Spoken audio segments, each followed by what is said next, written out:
मंगला गौरी का व्रत हमें कब रखना चाहिए? सुहागन स्त्रियां मंगला गौरी का व्रत कैसे करें? मंगला गौरी का व्रत करते समय हमें किन किन बातों का ध्यान रखना चाहिए और क्या विशेष चीजें हमें माता रानी को अर्पित करना चाहिए जिससे कि हमारी मनोकामनाएं पूर्ण हो? कितने दिनों तक मंगला गौरी का व्रत करें? पूजा करने के क्या नियम हैं? सुबह करें या फिर शाम को करें? कौन सी प्रतिमा को लेकर हमें पूजन करना चाहिए? दिए कैसे लगाना चाहिए? कौन से मंत्र जप करना चाहिए?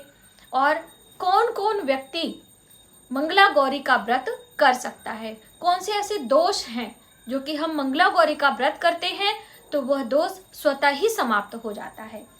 मंगला गौरी व्रत से संबंधित बहुत सारी जानकारी इस वीडियो में हम आपके साथ शेयर करेंगे। नमस्कार, वेलकम टू माय चैनल। मैं हूं मनीषा।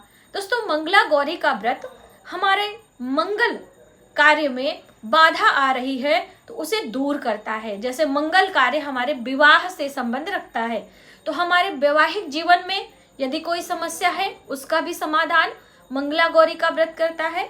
और यदि आपका विवाह नहीं हो रहा है, विवाह होने में विलंब है, चाहे स्त्री है या पुरुष है, कन्या है या बालक है, तो दोनों ही लोग इस व्रत को कर सकते हैं।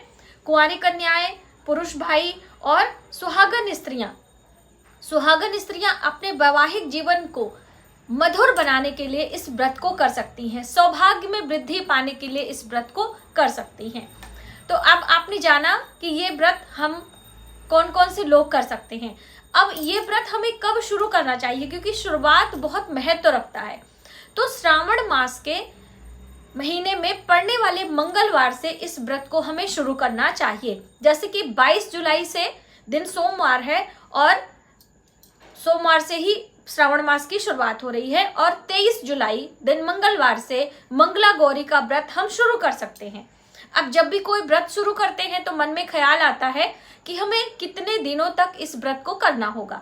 तो देखिए, यदि आप अपने विवाह में आ रही अड़चन को दूर भगाना चाहते हैं तो श्रावण मास के में पड़ने वाले जितने मंगलवार हैं उसका व्रत करें और आखिरी मंगलवार को आपको उद्यापन कर देना चाहिए। आप चाहें तो 16 मंगलवार लगातार कर सकते हैं। श्रावण मास से शुरू करते हुए लगातार 16 मंगलवार आप व्रत करें, उसके बाद उद्यापन कर दें। अपने वैवाहिक जीवन में खुशियां लाना चाहते हैं, कलह क्लेश होता है, आपके बर्थ चार्ट में मंगल दोष है जो कि विवाह के समय आपको पता नहीं था और अब आपको पता चल रहा कि आपके विवाह में मंगल दोष है, तो भी आप उस दोष को दूर करने के लिए मंगला गौरी का व्रत संकल्प ले सकते हैं। तो इस तरह से कोई भी व्यक्ति मंगला गौरी का व्रत करता है पूर्ण विधि विधान से तो मंगला गौरी की कृपा यानी माता गौरी की कृपा अवश्य होती है उस जातक पर। मंगला गौरी का व्रत माता सीता ने भी किया था। भगवान श्री रामचंद्र जी को पाने के लिए विवाह से पहले मंगला गौरी का पूजन भी किया था। तो आप मंगला गौरी का व्रत श्रावण मास के पड़ने वाले मंगलवार से उठा सकते हैं। अब इस बार वर्ष 2024 में जो 23 जुलाई को मंगलवार पड़ रहा है वो पहला मंगलवार है और इस तरह से 4 मंगलवार आपको श्रावण के महीने में मिलने वाले हैं। आप डिसाइड कर लीजिए कितने मंगलवार के व्रत आपको करने हैं। अब जब आपने सोच लिया कि हमें मंगलवार करना है तो बात आती है कि कौन से रंग के वस्त्र पहने, क्या नियम है, कैसे पूजा अर्चना करें, इस तरह की बहुत सारी बातें। तो देखिए, मंगला गौरी के व्रत में हम माँ गौरी की पूजा करते हैं। तो अब माता गौरी की पूजा भगवान गणेश के साथ भी की जाती है और माता गौरी की पूजा भगवान शिव के साथ भी की जाती है। तो आप कोई भी प्रतिमा ले सकते हैं। हम लोगों के परिवार में भगवान शिव का परिवार जो होता है वो प्रतिमा होती है, तो वो प्रतिमा यहाँ पर हम चित्र लगा रहे हैं, ये वाली लेकर आप रख सकते हैं। मंगला गौरी का व्रत मंगल ग्रह के दोष को समाप्त करता है, इसलिए लाल रंग की प्रधानता होती है। यानी इस दिन आपको लाल रंग के पुष्प, लाल रंग के वस्त्र, लाल रंग के फल और लाल रंग के ही भोग मिष्ठान माता को अर्पित करना चाहिए। ठीक है। और कोई भी व्रत उपास हम करते हैं तो सबसे पहले प्रथम पूज्य देवता भगवान गणेश की पूजा करते हैं। तो इस बात का भी आप ध्यान रखें। कलश स्थापना करें। कलश में पंच पल्लों की बात कही गई क्योंकि ये विशेष पूजा है। अलग से हटके पूजा है। जैसे कि हम 16 दिवसीय माता महालक्ष्मी की पूजा करते हैं, उससे ये पूजा का जो विधान है कुछ कुछ मिलता जुलता है। इसलिए इसमें 16 की संख्या का बहुत बड़ा महत्व है। 16 श्रृंगार की सामग्री हम माता को चढ़ाते हैं। विधान तो यहाँ है कि 16 अलग अलग प्रकार के पत्ते, 16 अलग अलग प्रकार के पुष्प और 16 प्रकार के नैवेद्य माता को भोग में अर्पित किए जाएं। अब अगर आप इतना नहीं कर सकते हो तो एक ही पुष्प को 16 की संख्या में ले सकते हैं या एक ही पुष्प को आप 16 बार चढ़ा सकते हैं। इस तरह से आप मंगला गौरी के व्रत में 16 की संख्या का महत्व रखें। दीपक कैसे जलाएंगे? क्या हम 16 दीप जलाएं? तो आप एक बड़ा सा दिया ले लें। आटे का भी दिया बना सकते हैं, मिट्टी का भी दिया मार्केट में आता है, वो भी ले सकते हैं। 16 बातियों वाला दीप, जैसे कि मैंने हनुमान जी की पूजा में 9 मुखी दीपक आपको बताया था, उसी तरह से 16 बातियों वाला दीपक रेडी कर लेना है।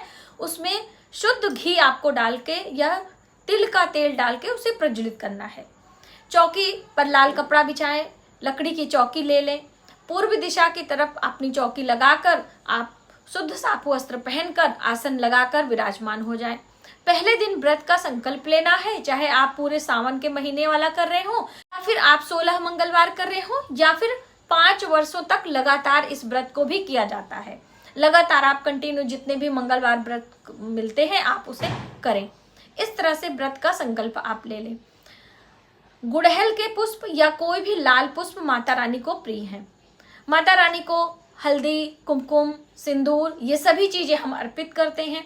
पुरुष भाई सिंदूर सिर्फ चरणों में रख देंगे, चढ़ाते नहीं हैं, क्योंकि पुरुष अपनी पत्नी को ही सिंदूर लगा सकते हैं, ये अधिकार है। बाकी माताएं होती हैं, बहनें होती हैं, तो आप उन्हें सिंदूर भेंट में दे सकते हैं, लेकिन आप लगा नहीं सकते हैं, इस बात का ध्यान रखें। भोग में आप गुड़ का भी भोग लगा सकते हो। कोई जैसे कलाकंद की बर्फी है या फिर आप घर में भी हलवा वगैरह बनाकर लगा सकते हो, लेकिन आप स्वयं उसे ना खाएं, क्योंकि जब हम अनाज का भोग लगाते हैं तो वो सिर्फ देवी देवताओं के लिए होता है, स्वयं नहीं। और आप फलाहार यानी जल और फल पे व्रत करें। यदि आपसे नहीं रहा जाता, आप बीमार हैं, आप किसी भी प्रकार की परेशानी से घिरे हुए हैं, तो सूर्यास्त के बाद पूजा अर्चना करने के बाद आप सात्विक भोजन भी ले सकते हो, आप नमक भी ले सकते हो। लेकिन जितने कम चीजें हम लेकर व्रत करते हैं उसका पुण्यफल हमें अधिक मिलता है, ये आपको हम पहले ही बता दें। लेकिन आपका शरीर स्वस्थ नहीं है, आप किसी मेडिसिन को लेते हैं, दवा लेते हैं, तो आप अपने स्वास्थ्य का ध्यान रखते हुए व्रत के नियम का पालन करें। जब तक आपकी पूजा उपासना ना हो जाए तब तक आप निराहार रहें। पूजा के बाद जलफल ले सकते हैं। अब पूजा हमें कब करनी है, सुबह करें या शाम को करें? तो देखिए, सुबह सवेरे स्नान ध्यान करने के बाद आप मंगला गौरी का पूजा कर सकते हैं। संध्या के समय भी मंत्र जप पूजा आरती आप करें। जैसे कि शाम को प्रदोष काल में हम भगवान शिव भोलेनाथ की पूजा करते हैं, उस समय भी आप कर सकते हैं। मंगला गौरी के व्रत में जो हम पूजा की चौकी लगाते हैं वो सुबह सवेरे ही लगा लेंगे। और माता रानी को सभी चीजें अर्पित करने के बाद हम मंगला गौरी व्रत की पुस्तक आती है मार्केट में, कथा, वो आप पढ़ें।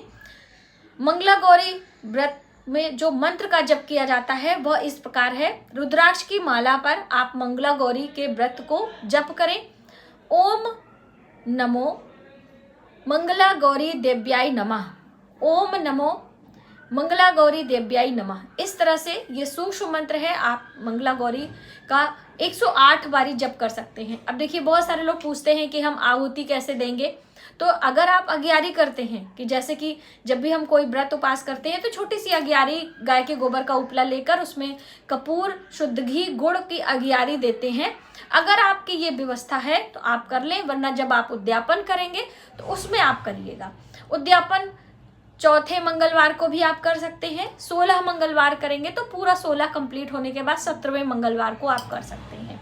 उद्यापन में सभी चीजें सवाया की संख्या में चढ़ाई जाती हैं। एक लाल कपड़ा लेंगे, उसमें हम 1.25 किलो मसूर की दाल, 1.25 किलो गुड़, 1.25 किलो कोई दूध से बना पेड़ा वगैरह लाल रंग का जो होता है वो भी आप रख सकते हैं। थोड़ी सवाया यानी कि 1.25 पाव की संख्या में, यदि आपका सामर्थ्य नहीं है तो आप थोड़ा थोड़ा यानी कि 250-250 ग्राम भी आप रख सकते हैं।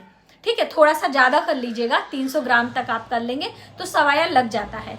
तो इस तरह से भी ईश्वर सब जानते हैं। आपकी सामर्थ्य, आपकी भावना, आपके बजट को सब समझते हैं। तो आप उस बात का ध्यान रखें, उनसे कुछ भी छुपा नहीं है।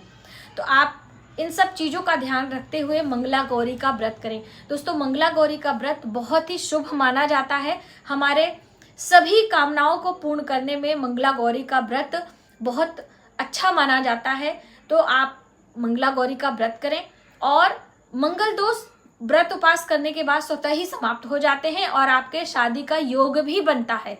जो लोग व्रत करना चाहते हैं वो श्रावण मास के मंगलवार से इस मंगला गौरी के व्रत को उठा सकते हैं। तो चलते चलते इस व्रत को हम मायके से शुरू करें या फिर ससुराल से, ये भी बहुत सारे लोगों के मन में प्रश्न होता है।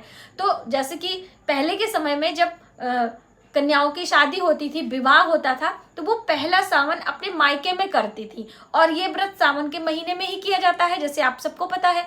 तो अपने मायके से ही इस व्रत को उठाने की परंपरा थी। यदि आप अभी मायके में नहीं है, अपने ससुराल में है, तो भी आप उठा सकते हैं।